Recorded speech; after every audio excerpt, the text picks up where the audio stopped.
Hey everyone, Hybrid Toy Reviews here, wanting to take a look at the Star Wars The Black Series Luke Skywalker and Grogu figure 2-pack from the Book of Boba Fett. A figure build-up set that I've been super excited for a while. It's starting to drop everywhere now. Walmart and Target are having it in stock, so go ahead and pick it up if it's intriguing to you. It is out there, available, ready to go. But if you want some more information on the set, keep watching, because this is going to be one of my full reviews, and we'll see if this is something worth adding to the collection. Let's go.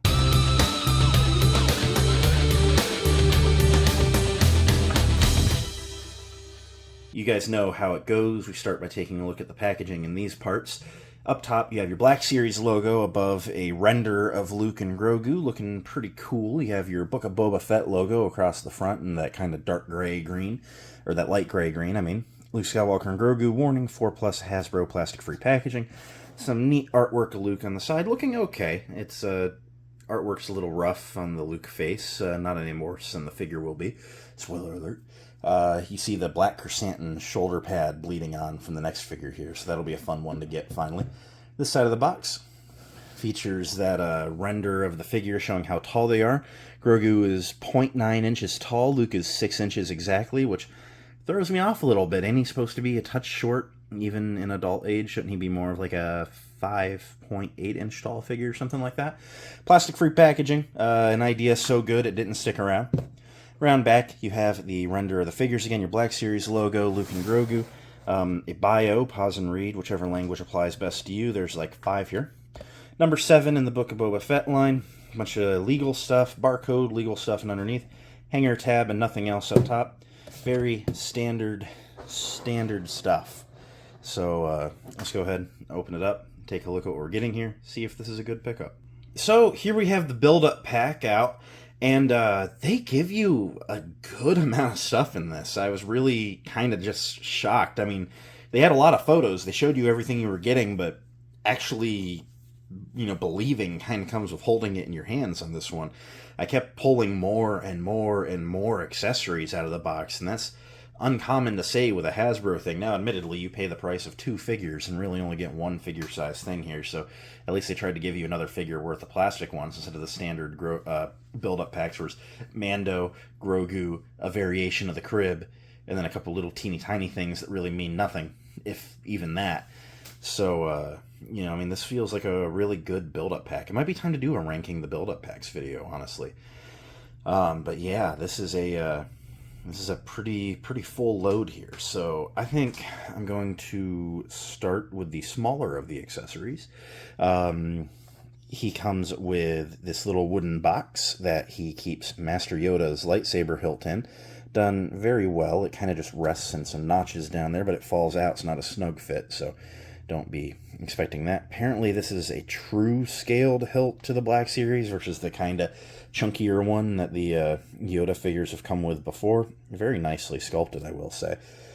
However, without a Yoda figure for it to be carried by, I don't really care to have it outside of the box ever again.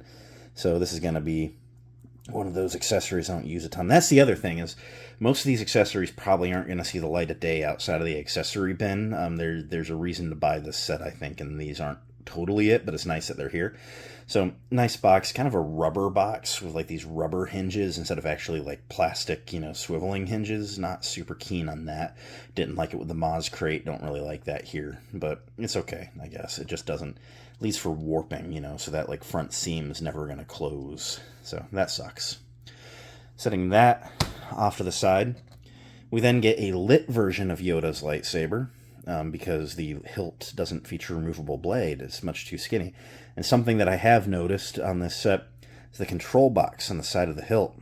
If the camera would focus, kind of see it there. I don't think it was sculpted like this on purpose, at least. But Grogu's hands, they're kind of just sculpted in just kind of like a general relaxed hand. But on this, I have noticed that if you shove that control box into the open hand, his open left hand, the right hand won't do it. But it'll actually stick there. It's not super secure. One little tap will knock it right out. But it is kind of neat to see that Grogu can actually carry the lightsaber that was offered to him. From there, we get the shirt wrapped in the cloth that it was in the show. We don't actually get an unwrapped shirt. That's only a vintage collection build-up pack thing, not something that we were worthy enough to receive. But sculpted very nicely. Got a nice pattern to the fabric on it, and just looks very good. An accessory I'm happy with. We get the frog that Grogu's always trying to snack on. At this point, with all the different Grogus we've gotten, we probably have 3 or 4 in the line if you've picked up every Grogu release so far. So Grogu's got himself a good feast going on at this point. Always a nice sculpt, though, with a nice eye on the front, some nice paint going on. Setting that aside, we get this post on a swiveling base, and that is for the training remote, which is awesome. As you see, there's a hole in the bottom of the remote, and that pegs onto the stand like so. And so you get a good training remote. And you get this nice rocky base here, looking really good, kind of just solid gray plastic with some green plant matter put over it. Probably could use a wash to accentuate some of the detail to it, because there's a lot of texture going on. Looks very good. And there's 2 peg holes up top. The off-center one is for this post on a ball joint to pop into, and then you can rotate it around in varying directions. And as you see, there's another ball joint on the end of this clear post, a smaller ball joint. Grogu has a hole in his right foot, which that will pop into, allowing you to pose him like he's learning his force jumps like Luke was teaching him. Now, this blast effect here is really cool. It's in a nice translucent orange plastic. Features a nice like splat, like where the blast is landing. It's a D-shaped post, so there's only one correct way to put it in. You can put it in like so, and it will always angle off like that. And it's got another little peg here. You can take the training remote off of that stand and peg it onto the end of the blast, so now you can have the remote chasing Grogu like it did in the episode. I mean, this is awesome. Like, I'm really happy with how this is turning out. I mean, this is definitely the most unique Grogu thing we've gotten in a build-up pack before. It's always been the Prans, if anything. Excuse me. So yeah, I'm honestly really happy with how this one turned out. The blast effect and the jump effect and everything is super cool. Next, we get the training backpack here, if you will, and taking Grogu off of the stand. The backpack is hollow all the way down. As you see, that is the same height as Grogu, basically. They do put a little rubber stopper plug thing down there. That's kind of difficult to get out, but there we go. So they give you a little base in there, and all that really does is just elevates the bottom of the bag a bit. That way when you put Grogu in, you have him basically from the shoulders up sticking out of the bag.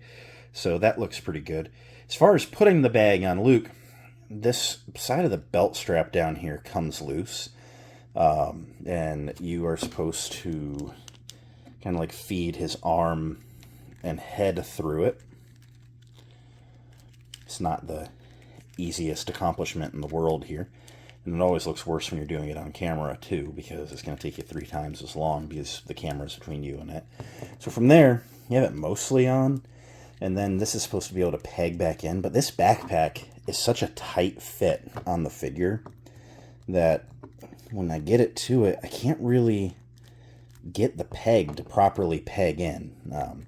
And when you're looking down in the bag, you can see the peg gets in there, and it kind of mushrooms out that hole, but it refuses to actually go into it. So that sucks. So this is about as good as that's going to get. You can fake it for the shelf. Put this arm down. It kind of hides it a little bit better. But I definitely wish that they'd maybe given the backpack just a little bit more slack. I'd have been okay if it was loose on the figure a bit.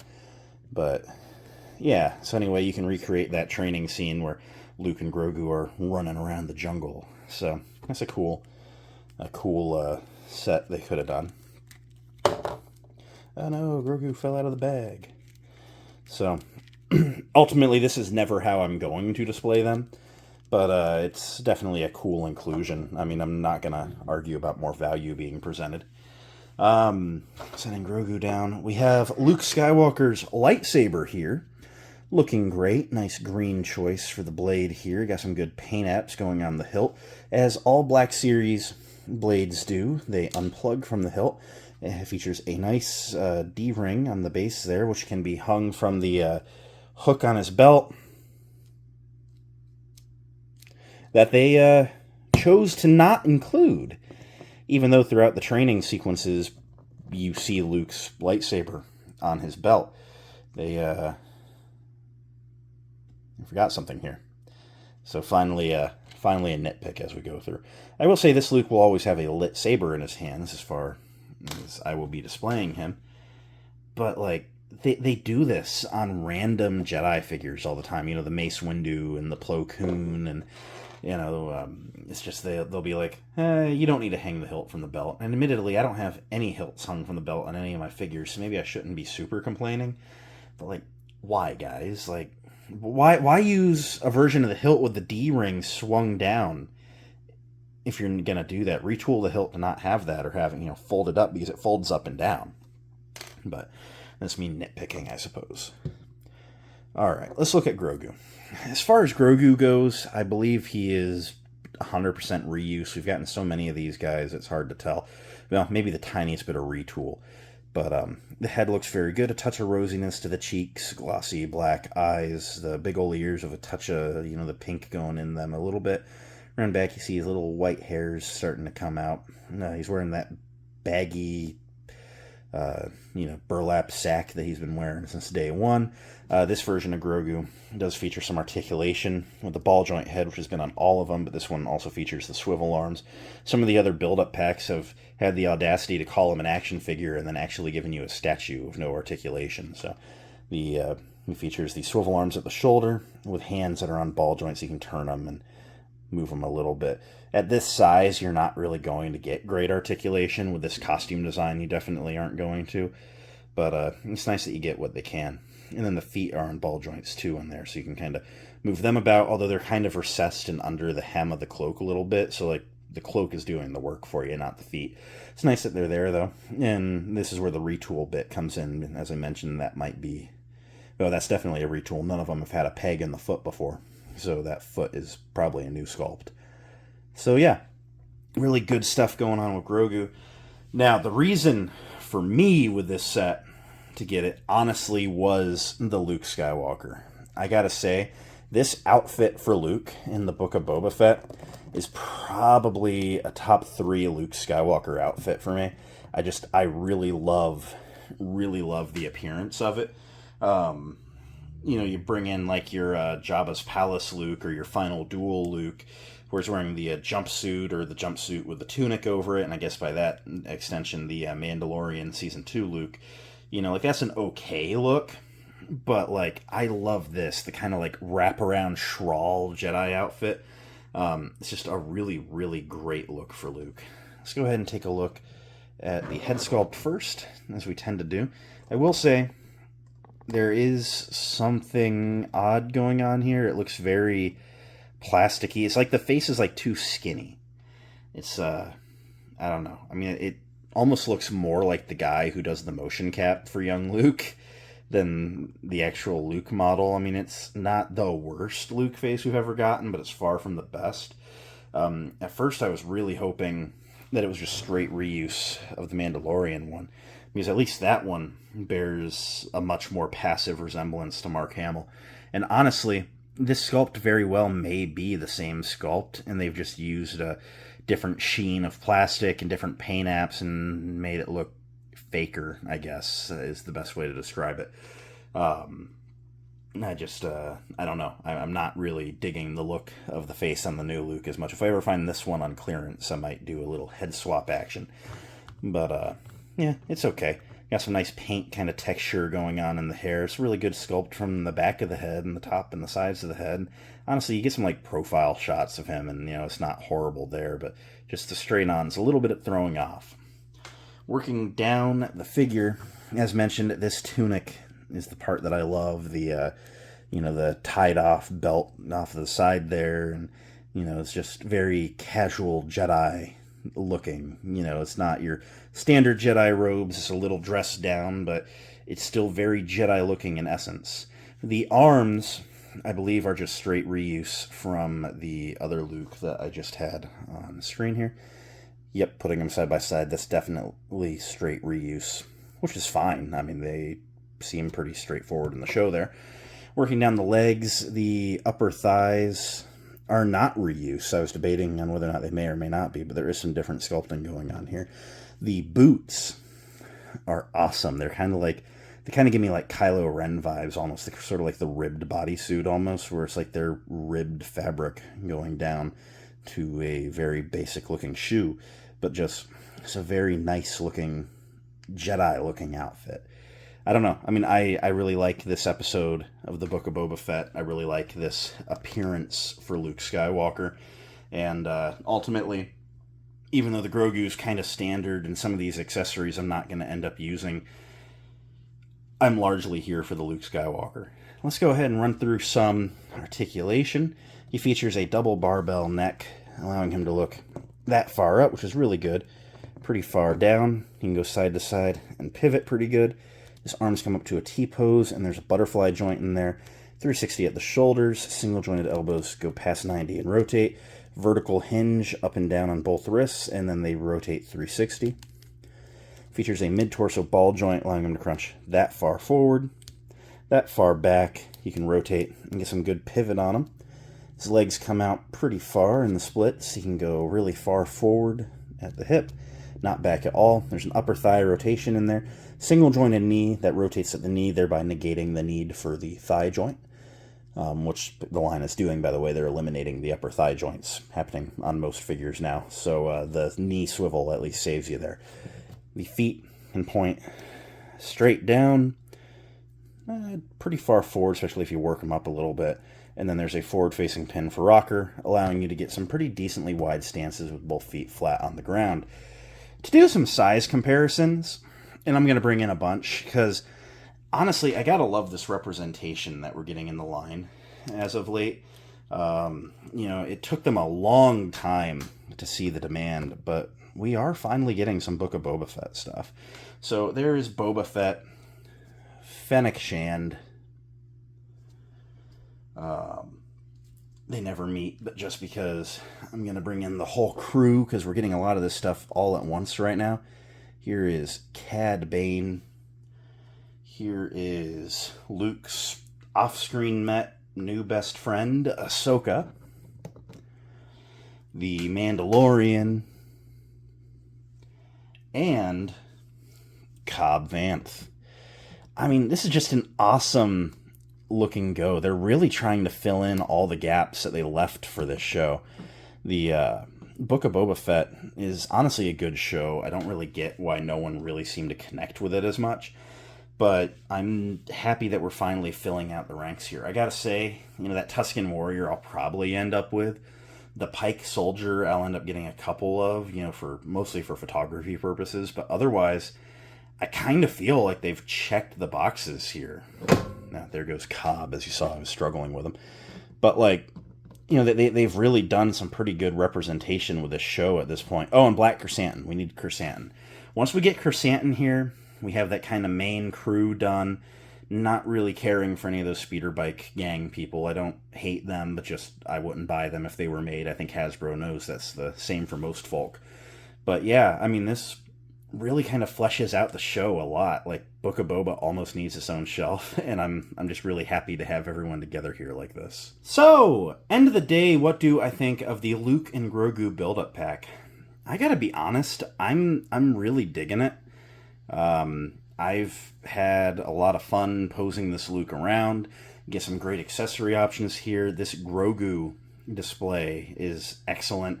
That's making its way into the cabinet for sure.